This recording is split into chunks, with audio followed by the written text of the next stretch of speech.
21절인데요. 15절까지만 읽겠습니다.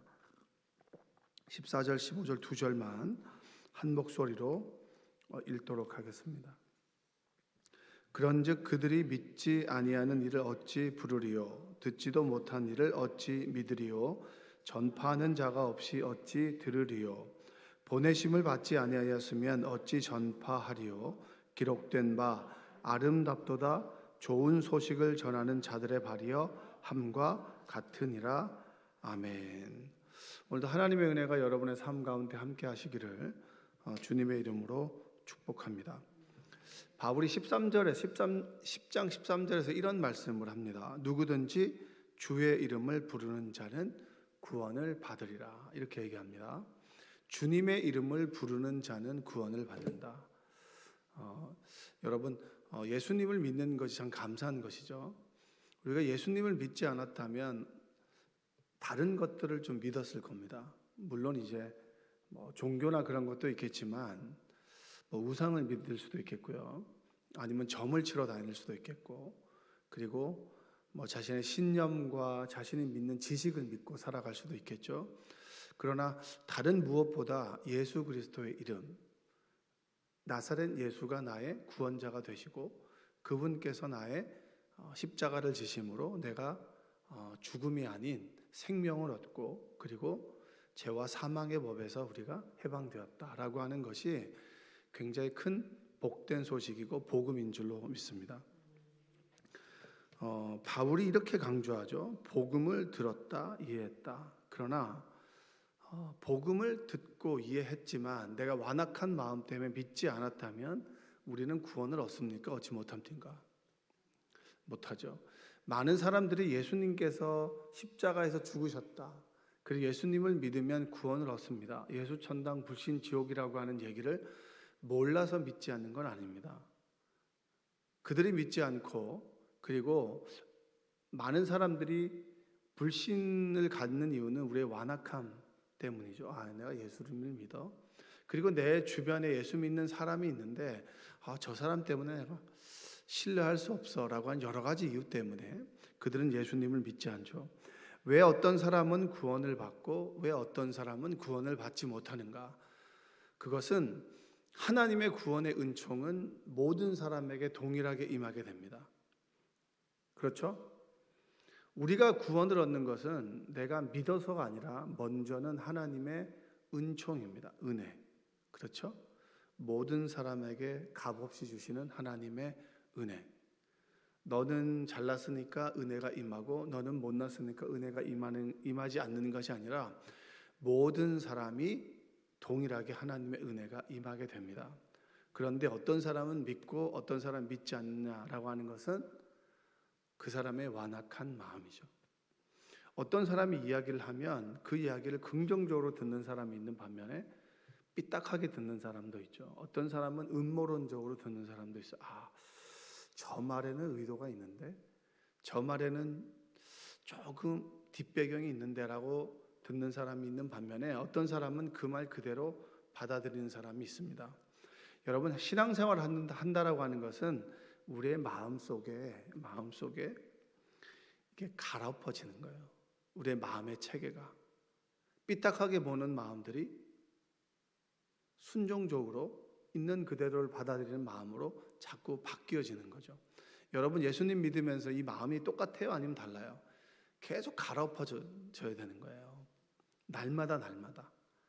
여러분들의 입술 가운데 어느 순간 자꾸 부정적이고 삐딱한 말을 하면 우리 마음이 지금 어떤 거예요? 강박한 거예요? 아니면은 우리의 마음이 잘 갈아엎어진 거예요? 갈아엎어진 게 아니죠. 저도 그래요. 저도 어느 순간 보면 삐딱하게 얘기하거나 아니면 조금 불손한 태도를 보인다, 내 스스로. 그러면 여지없이 내 마음이 딱딱한 길가나 돌짝밭이 되어 있는 거예요. 근데 어느 순간에 기도도 하고 그다음에 말씀도 보고 은혜도 받고 또 어느 말씀에 깨어지기도 하면 내 마음이 부들부들해지는 거죠. 날마다 여러분의 말씀으로 여러분의 마음의 밭이 갈아엎어지는 은혜가 있기를 주님의 이름으로 축복합니다.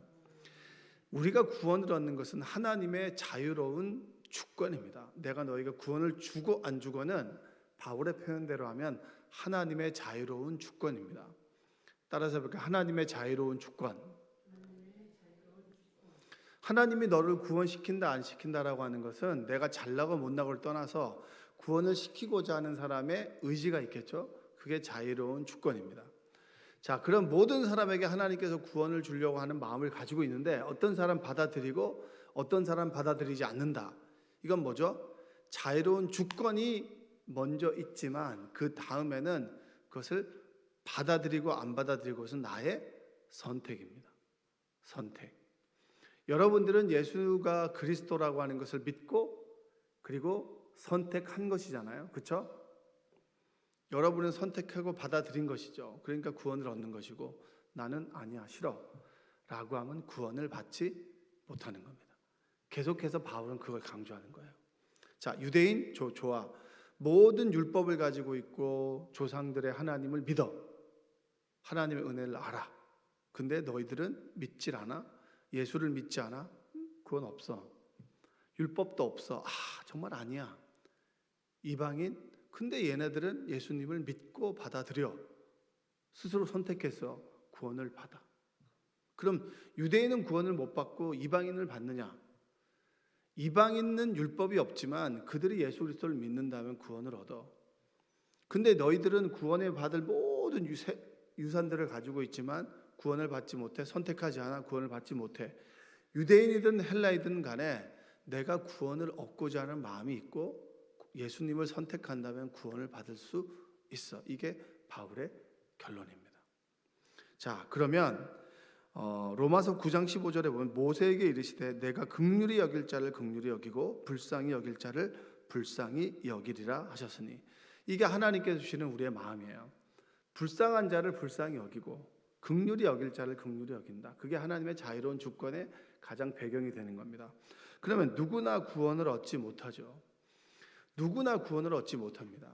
어떤 사람은 구원을 얻지만 구원을 얻지 못합니다. 하나님의 자유로운 주권, 인간의 선택, 우리는 선택에 대한 책임을 져야 되는 것이죠. 그게 자유의지입니다.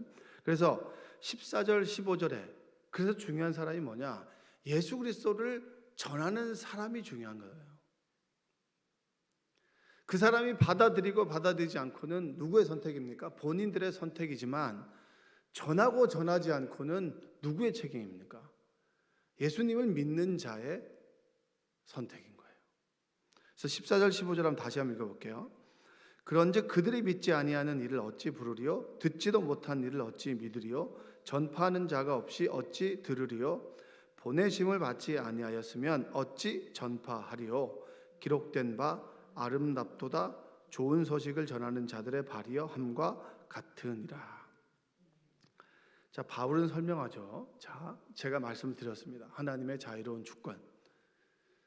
복음이 전파됐는데 믿지 않아? 그 사람의 자유로운 자유의지입니다. 그러나 우리에게는 사명이 주어졌는데 그 사명은 무엇입니까? 복음을 전하는 거예요. 요즘 여러분 복음을 전하는 것이 참 어렵습니다. 전도지를 나눠주면 여러분 전도지를 받나요? 안 받나요? 믿는 사람도 잘 안 받아요. 왜냐하면 이 전도지를 전하는 것 자체가 우리에게는 별로 설득력이 없습니다.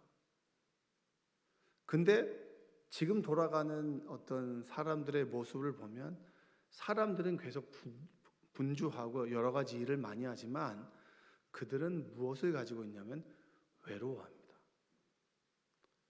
누구가 내 이야기를 좀 들어줬으면, 내가 힘들고 어려우면 누구라도 내 이야기를 좀 할 수 있는 대상이 있었으면 그런 마음을 가지고 있어요. 그럼 우리가 가장 지금 이 시대에 필요한 것은 우리가 전통적으로 했던 전도지를 전하는 방법 다 좋습니다. 가장 필요한 것은 뭐냐면 외로워하는 사람들의 이야기를 들어주고 그들에게 예수님을 이야기해 주는 거예요. 그들의 마음이 열릴 수 있도록 예수님을 이야기해 주는 것이 가장 우리에게 필요한 겁니다. 전도 안 돼. 누가 요즘에 교회를 다녀? 그러한 의식이 아니라 진짜 예수님을 전하는 거예요. 나 예수님을 믿고 난 다음에 참 좋아. 내가 정말 평안하고 행복해. 그리고 예수님을 믿기 전에는 외롭고 힘들고 두렵고 그리고 늘 불안했었는데 예수님을 믿고 난 다음에는 평안하고 기뻐 라고 하는 것을 전할 수 있어야 된다고 하는 겁니다. 그래서 바울은 설명하죠. 그리스도께서 복음 전파자를 보내셨다. 보내시고 그리고 복음을 선포한다. 그리고 복음을 듣죠. 그리고 복음을 듣는 것까지가 우리가 해야 되는 거예요. 쉽게 말하면 우리가 전도자가 돼서 복음을 전하는 것까지는 우리의 역할. 듣고 선택하는 것은 누구의 역할입니까? 상대방의 역할인 거예요. 근데 저 사람이 들을까 듣지 않을까를 염려해서 전하지 않는다면 뭐죠? 우리는 우리 소임을 다하지 못한 겁니다. 그래서 가장 아름다운 모습은 무엇이냐? 바로 15절에 아름답도다 좋은 소식을 전하는 자들의 발이요. 어제는 여러분 어디를 왔다 갔다 하셨습니까? 여러분의 발이 예수님께서 십자가에서 죽으실 때 가시 면류관을 쓰셨죠. 이 얘기를 상징적으로 보면 어떤 얘기일까요? 너 어떤 생각하고 사니? 이거예요. 사람 살리는 생각하니 아니면은 죽이는 생각하니. 그리고 여러분의 마음과 지옥 같은 이 머릿속에 가시 면류관을 씌워주는 거죠. 생각의 회개. 그리고 어디에 못이 박히셨죠? 손목이잖아요. 손. 이 손으로 여러분 뭐 하셨어요? 이 손으로 여러분 누군가를 먹이고 살리고 하는 일을 하셨습니까? 아니면 이 손으로 다른 사람들에게 해를 끼치는 일을 하셨습니까? 하지 말라고 하는 일을 하셨습니까? 아니면 하라고 하는 일을 하셨습니까? 이 손으로. 여기 계신 분들은 그래도 가정에서나 자녀를 위해서나 여러 가지를 하나님께서 원하시는 일을 많이 하셨겠죠? 아멘? 그럼 여러분 이 발은 어디 갔다 오셨어요? 이 발로. 가라고 하는 곳을 가셨어요? 가지 말라고 하는 곳을 가셨어요? 가라고 하는 곳을 가셨겠죠? 그러니까 우리는 회개라고 하는 것은 우리의 생각이 회개하고요. 그리고 우리의 손이 회개를 해야 됩니다. 그리고 우리의 발이 어디로 가야 할 곳을 갔는지를 회개하는 거죠. 이 바울은 전도자의 발을 얘기합니다. 믿지 않는 자들에게 가서 복음을 전하는 것이 우리의 사명이다. 지금 교인들이 줄고 교회가 줄고 교회가 많이 합병을 합니다. 합병을 하는 추세가 되겠죠. 이제 건물이 있는 교회인데 교인들이 없어지고 삼각교회나 이런 것들이 합쳐지고 교회와 교회가 합쳐집니다. 이제는 앞으로 그런 현상들이 많아지겠죠. 자, 그럴 때 교인들이 없고 누가 예수를 믿어? 라고 하지만 우리의 발걸음은 어디를 향해야 됩니까? 믿지 않는 자들을 향해야 됩니다. 그리고 그들에게 복음을 전하는 것이죠. 그게 우리의 사명이에요. 하나님께서 우리를 부르실 때 너 뭐하다 왔니? 넌 예수님을 좋고 예수님 믿고 복 받을 그 생각만 하고 사니? 우리는 복을 받기 위해서 예수님을 믿는 것이 아닙니다. 예수님을 믿고 보니 우리에게 복이 주어지는 것이죠. 가장 큰 복은 하나님이 나와 함께 계신다라고 하는 것이 가장 큰 복입니다. 내 잃어버렸던 아버지를 찾는 것, 하나님께서 내 아버지가 된다라고 하는 것이 가장 큰 복이죠. 돈을 많이 벌고 건강하고 그리고 내가 가지고 있는 명예, 이건 여러분 사실은 큰 복은 아닙니다. 가장 큰 복은 하나님께서 나의 아버지가 되신다라고 하는 것이 가장 큰 복이고 그 복으로 인해서 파생되는 것이 바로 우리가 원하는 결과들입니다. 하나님께서 우리에게 지금 이 시대에 원하는 것이 무엇이냐? 예수를 믿는 거예요. 예수를 믿게 하는 것이 우리의 사명입니다. 우리 주변에도 여러분 교회는 다니지만 구원의 확신이 없는 사람들이 많을까요? 적을까요? 제가 볼 때는 많아요. 구원에 대한 확신이 없기 때문에 소소한 것에 넘어지고 깨어지고 시험 들죠. 예수님께서는 십자가에서 죽으셨는데 우리가 예수님을 믿지도 알기도 전에 십자가에서 죽으셨는데 우리는 조금만 상처를 받으면 막 그걸 가지고 상처를 가지고 하나님 앞에 나아가서 기도하고 그 문제를 묻고 그리고 해결하고 이것이 아니라 내가 억울하다는 거예요. 억울하죠. 힘들고. 여러분 살다 보면 얼마나 억울한 일이 많겠습니까? 그 억울한 문제를 가지고 다른 사람한테 이야기하기 전에 먼저 주님께 나와서 묻고 나를 돌아보고 내 잘못이 없다면 그냥 털어버리는 거예요. 내 잘못이 있다면 회개하고 돌이키는 거죠. 그게 그리스도인입니다. 주님께서 우리에게 원하시는 가장 아름다운 말, 그 시대, 바울의 시대에는 모든 소식들을 광장에 모여 있을 때 전령들이 전했습니다. 전령들이 이러이러한 소식을 전했고, 그런 소식을 듣고 사람들은 소식에 대해서 알게 됐어요. 주님께서 이 시대에 원하는 것이 무엇입니까? 예수가 그리스도고 주님께서 나를 구원해 주셨다. 너 예수님을 믿어야 된다.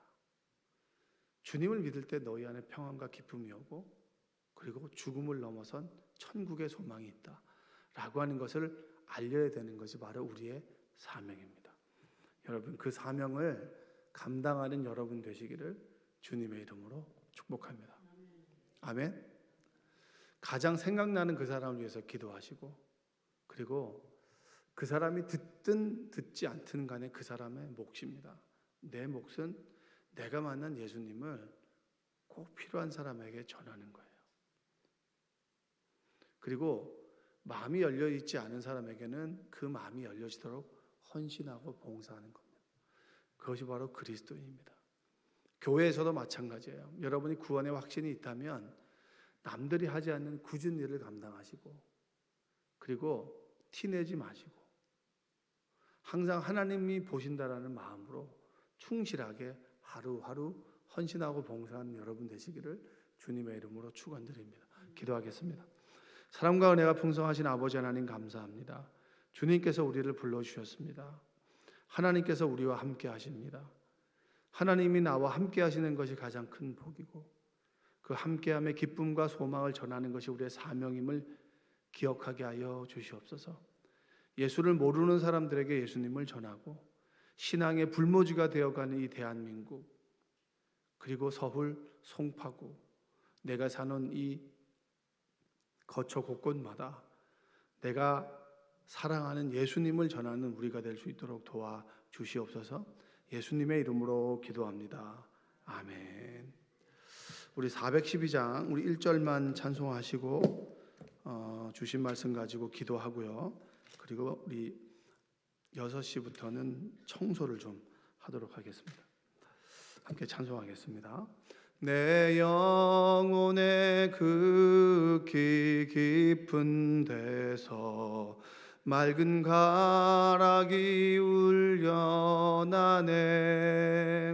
하늘 곡조가 언제나 흘러나와 내 영혼을 고이 싸네.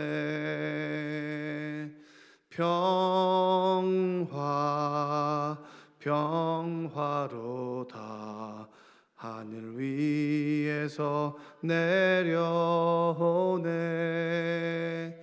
그 사랑의 물결이 영원토록 내 영혼을 덮으소서. 우리 시간에 손 높이 들고 주여 외치고 기도하겠습니다. 주여!